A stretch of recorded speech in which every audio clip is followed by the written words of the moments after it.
Good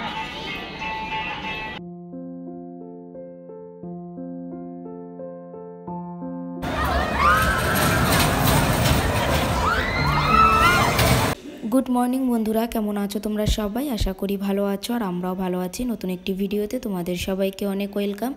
সকালবেলায় ঘুম দিয়ে উঠে 1 কাপ দুধ চা বানিয়ে নিলাম, আর সকালবেলায় দুধ চা খেয়েই আজকে দিনটা শুরু করব, যাতে কাজে এনার্জিটা একটু ভালোভাবে পাই। আর আজকে রান্না কি হবে সেটাই তোমাদেরকে একটু দেখিয়ে দিই। হবে বেতো শাক, ক্ষেতের দিদাবাড়ির। এখানে হবে বেগুন ভাজা, এখানে ডাল সিদ্ধ হচ্ছে, ডাল তো সিদ্ধ হয়ে গেছে, জল টেনে গেছে। আর এই পেঁপেটা দেখতে পাচ্ছ, এটা কিন্তু কালকে মা নিয়ে এসছে কিনে, বেশ ভালো আর অনেকটা বড় পেঁপে, দেখে বুঝতেই পারছো। দেখো ভেতরটাও বেশ সুন্দর। ভেবেছিলাম কতটা কি ভালো হবে, মা ভাবছিল, তো দেখছে না, পেঁপেটা যেরকম দেখতে সেরকমই খেতে, খুবই ভালো খেতে ছিল পেঁপেটা। তো দানাগুলো দেখতে পাচ্ছ রেখে দিচ্ছি বাটিতে, এগুলো ছড়াবো সেই কারণে, আবার যাতে পেঁপে গাছ হয়।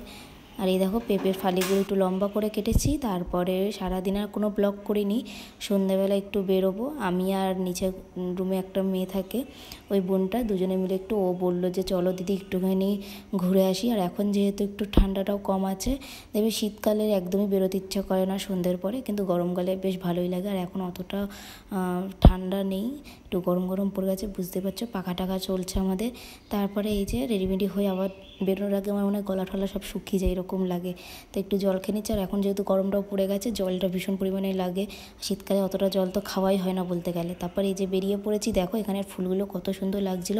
আমি ওকে বলছিলাম যদি একটা চারা পেতাম নিয়ে যেতাম, মানে এত সুন্দর কালারিং ফুল দেখে, মানে কি বলবো, মনে হচ্ছিলো নিয়ে চলেই আসি। তারপর দেখো এখানে সেন্ট্রালের সামনে একটু যাচ্ছিলাম, তো দেখো কি পরিমাণের মানে ভিড় রাস্তায়। আর এখানে তো মনে হয় সারাক্ষণই মেলা থাকে, 12 মাসই মেলা চলে, কোনো না কোনো একটা কিছু হতেই আছে, বই মেলা হোক, খাওয়ার মেলা হোক, যাই হোক কিছু একটা হচ্ছে। আর এখানে এটা দেখে আমার নিজেরই মাথা ঘুরছে যে এরা কীভাবে উঠছে। আমাকে এই বোন বলছিল যে চলো দিদি নাগরদোলা উঠবো, আমি বললাম কি না বাবা, নাগরদোলায় আমি উঠতেই পারবো না, আমার এইসব ভীষণ ভয় লাগে।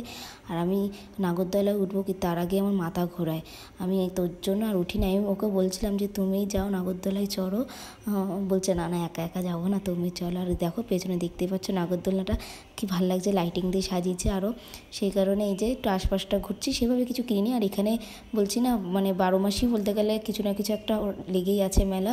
আর এখানে বেশ হাতের কাজে মানে হাতের কাজ, বেশ সুন্দর সুন্দর কাপ প্লেট মতন বানানো। এখানে এই যে দাঁড়িয়ে দাঁড়িয়ে ফোনে বক করছে, আর এখানে এই যে বাচ্চারা দেখো কত সুন্দর বল নিয়ে খেলছে। তো আমরা দুজনে এখন এখানে একটুখানি ফটো তুলছি, তারপর একটু ভিডিও করে নিচ্ছি, কারণ ওই দিকটা একটু ভিড় ছিল, এখানটা একটু ফাঁকা ছিল বলে বেরোনোর মুহূর্তে। তো ভাবলাম এখানে দেখো পেছনে ফটো তোলার অনেক সুন্দর সুন্দর জায়গা।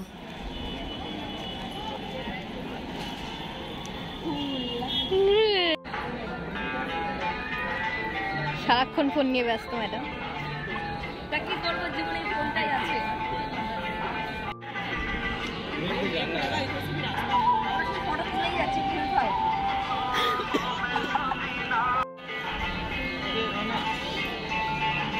তো ভালোই ঘুরলাম আজকে, প্ল্যান ছিল না কিন্তু এখানে আসার মেলাতে, তো এসে দেখছি এখানে মেলাও হচ্ছে, তাই ঢুকেছিলাম। তো আজকের মতন ভিডিওটি এখানে এন্ড করছি, টাটা, দেখা হবে তোমাদের সঙ্গে একটা নেক্সট ব্লগে।